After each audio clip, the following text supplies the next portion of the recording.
All right, welcome to today's explainer. We're going to go ahead and turn the lights way down for this one because we are looking at some seriously terrifying source material. We're talking real-world night shift survival stories placed right next to some deeply chilling American folklore.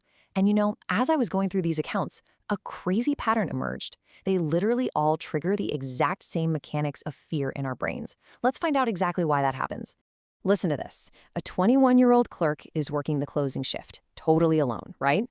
She starts getting these prank calls from a guy using this forced, over-the-top horror movie killer voice. Finally, she gets annoyed and sarcastically tells him to knock it off. Well, he drops the fake voice, lets out this terrifyingly genuine laugh, and just says, "I shouldn't be rude to people who know where I am." Wow. That just instantly strips away any sense of comfort, doesn't it?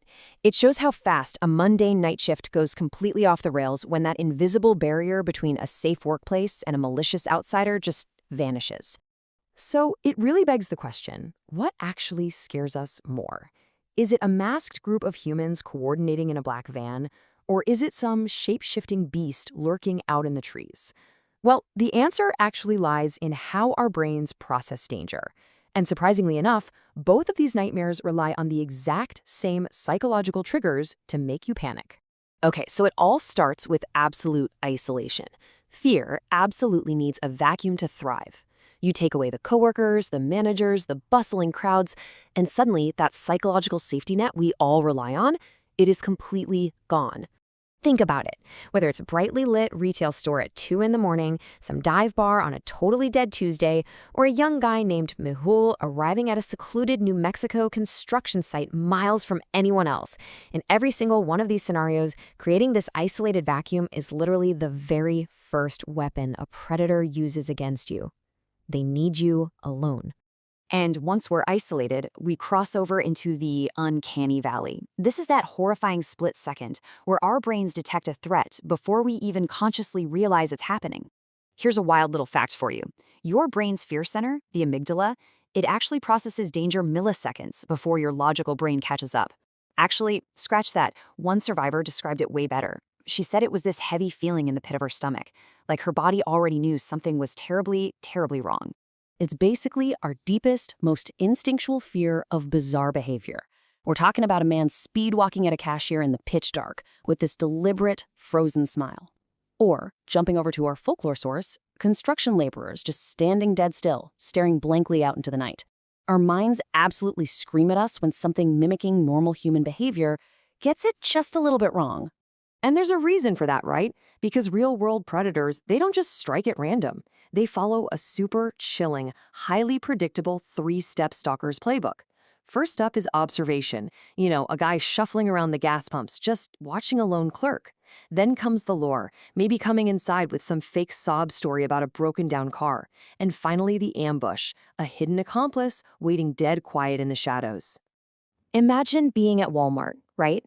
An employee realizes she's being watched by this silent man. Out of nowhere, this seemingly helpful, overly familiar woman grabs her arm, pretending to be an old friend to save her from the creep. She whispers, "That guy's been recording you. Follow me." But guys, it was a total trick. The woman then aggressively drags her toward a dead side exit where there are 0 cameras. Security footage later showed the stalker and the helpful woman actually walked into the store together. It was a highly coordinated abduction attempt. Insane, right? And this is exactly where the line between cold, hard reality and folklore gets super blurry. In the real world, human threats use unregistered plates, fake parties, and manipulative decoys to lure you out. But in the supernatural world, monsters use mimicry. They'll literally take the shape or voice of a loved one to achieve the exact same goal. Our true crime sources prove that real monsters are highly organized groups. Take that dive bar survival story, for instance. A well-dressed guy and a trendy woman try to recruit a lone female bartender for a private party. She says no. They leave, but then they come back later. The woman actively stalls the bartender inside, while outside, a black van is just idling, masked men are crouching by the front door, and someone else is violently banging on the back door just to flush her out into the trap.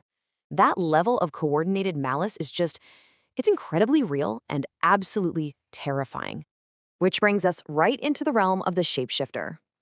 In American folklore, specifically around places like Arizona and New Mexico, these entities are terrifying for the exact same reason a human decoy is. They completely strip away your ability to trust your own senses. They look like your friends. They sound like your family. But make no mistake, they are strictly predators. Look at how insanely fast things fall apart in our folklore source. Mehil goes out to this isolated site to look for his cousin, Ratan, to learn the family construction business.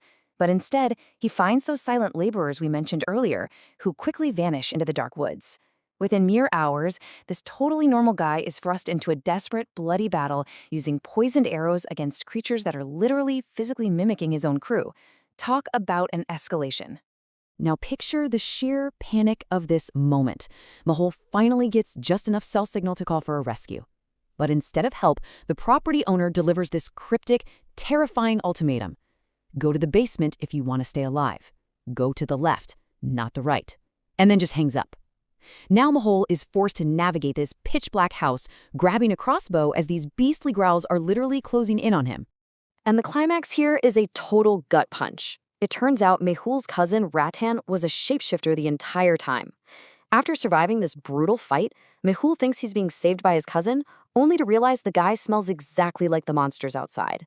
He shoots him, and the body morphs right back into a beast.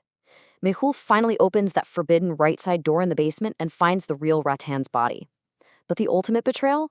The property owner knew the whole time that the forest was cursed. He knowingly used Mehul's crew as human bait, just so he could sell the land.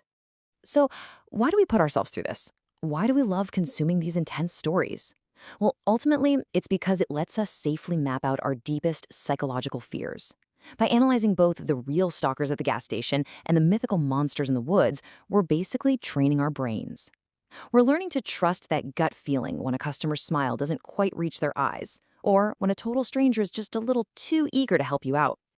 As we wrap up today's explainer, I want to leave you with a final, lingering thought that just might make you double-check the locks on your doors tonight. The next time you are completely alone, are you sure you actually are? Because whether the threat is a coordinated team waiting in a blind spot or some creature of folklore lurking right at the tree line, the mechanics of fear remain exactly the same. Thank you so much for joining me today to untangle these chilling accounts. And seriously, stay safe out there.